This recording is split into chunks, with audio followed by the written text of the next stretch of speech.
three questions. What is your product? Who is that product for? And how do you reach them? So Danny Meyer is probably a great example here because he's somebody who does this so well. But notice, I didn't talk about, so in the front room of Gramercy Tavern, everything comes off the wood-burning stove. When you walk in, you can't help but smell fresh firewood being burned. They have fresh flowers everywhere. So what you smell when you walk in is fresh flowers and the firewood, right? I didn't say anything about that when I told you. Everything is sort of like simple and elegant quality products, but I didn't even talk about the food, right? I told you cocktail and wine, but I didn't talk about the thoughtful cocktail program. I didn't talk about, now, Danny and his team care deeply about their cocktail program and the wine program and the beers that they curate and the menu they put together. But I told my version of the story, right? Now, as a restaurant person, somebody who's made a career in this, the fact that I chose that place over any other place in New York City probably communicates something to somebody listening to it.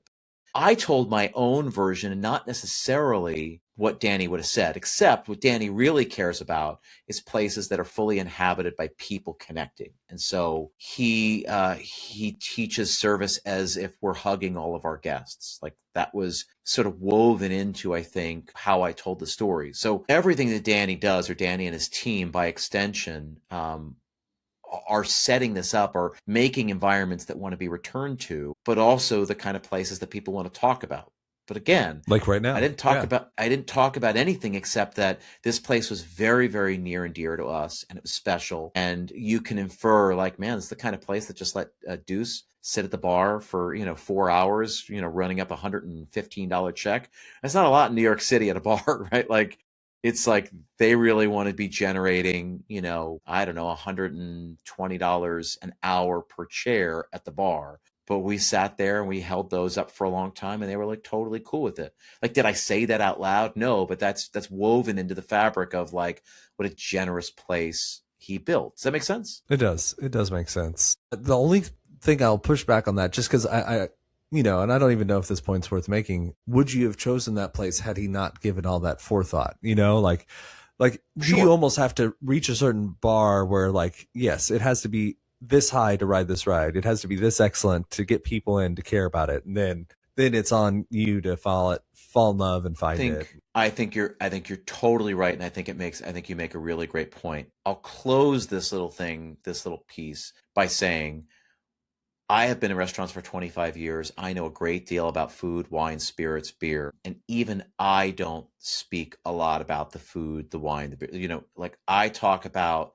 the service. I talk about the way I was treated. I talk about the flourishes that were over the top. And that's not just true with Gramercy. That's true for low-key places all the way up to the very best restaurant that I've ever been to in my life. I think most people don't know a lot about food and wine and can't articulate what it is they're tasting, but they know the way they feel. They know Thomas Keller talks a lot about this too, right? Why put together a 10-course tasting menu where nobody has any choices? His whole point was, I want people to feel totally taken care of. So he was coming at it from a place of generosity, not about being restrictive, but he said, that's my job. Like, let me take care of you.